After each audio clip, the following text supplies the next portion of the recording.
Hi, my name is Bennett with Answers Not Excuses Fitness Training. Today is Trainer Tip Tuesday, and what we're going to do today is actually go over an exercise that's going to help build you towards a one-arm push-up and general overall core stability. So at some point you've probably done a plank before. When you do a plank, we want to tilt our pelvis, squeeze our butt, and activate our core. So a regular plank, what we're going to end up doing is bending your elbows, which are right below your shoulders, squeezing your butt, and tilting your pelvis so our low back doesn't arch. This is something we end up holding for time. Now, if someone can do that well, we're going to end up trying to do a push-up position plank. So the only difference is now your arms are going to be straight.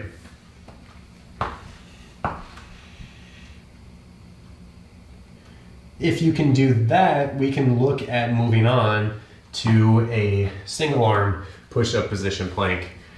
A lot of times the jump from the regular push-up position to just one arm is too much of a load for somebody. So what we're gonna do is actually use the wall. You could use a bench, you could use some other things. I just like the wall a little bit better because it gives us some different variations we can use. And I'm pushing directly forward. So what I'm gonna do is get back in that push-up position. I'm gonna lift up one arm and I'm gonna put that on the wall. So if you did a regular single arm push-up position plank, that would be this. A lot of times people's hips open up, or a better view from this angle, if they do that, their hips turn. We lose stability here. I do have the weight on this shoulder, but what I'm gonna do is put my hand flat on the wall and extend it, and now I can keep my hips level and just hold this. There's also a drill here where we could just put your hands back on the ground. You could alternate. You could also bring them both up, depending on where you're at, making sure you don't lose that core stability with your low back. We could look at just moving one at a time, and then when you feel ready for it, you could also do this guy here where we just hold it. Lifting up a leg is also another option. So one of the other advanced variations you can do with this exercise is actually flip around. So what we would do is actually put your feet up on the wall and your hands on the ground.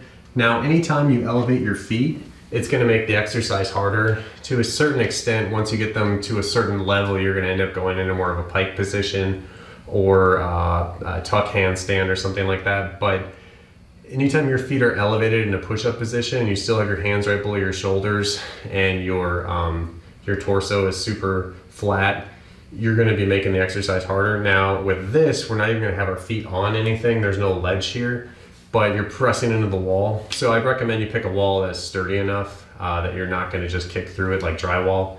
So for this, what I'm going to do is put my hands on the ground. I'm going to put my feet back up here. And with this, the same things and rules apply. I don't want to arch my low back, and I'm going to squeeze my butt. The difference here now is since there's no ledge, I've really got to drive back into the wall.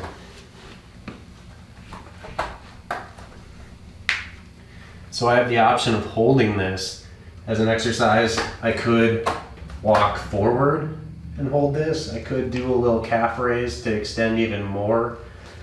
I could just walk back, try to get a little bit of a pike going to stretch my back and my hamstrings.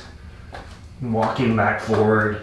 Obviously that's gonna be a little more advanced because you have a lot more joint stability going on and core strength, but these are all options. You could do push-ups in here as well. You could also take one leg off the wall. You could pull it to your chest, you could kick it out.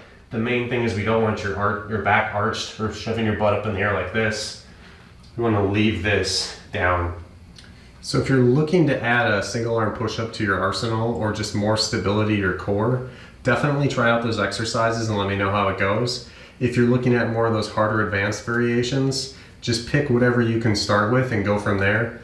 There's not really going to be a wrong answer, but if you can't do those first initial ones, do not jump ahead because that's going to be a lot of extra strain on your shoulders and your core. And if you're just forcing the issue and arching your back, you're not going to feel it in your stomach anyway, and you're not going to train those muscles, but you are going to put pressure on those discs. So just keep that in mind when you guys try that out.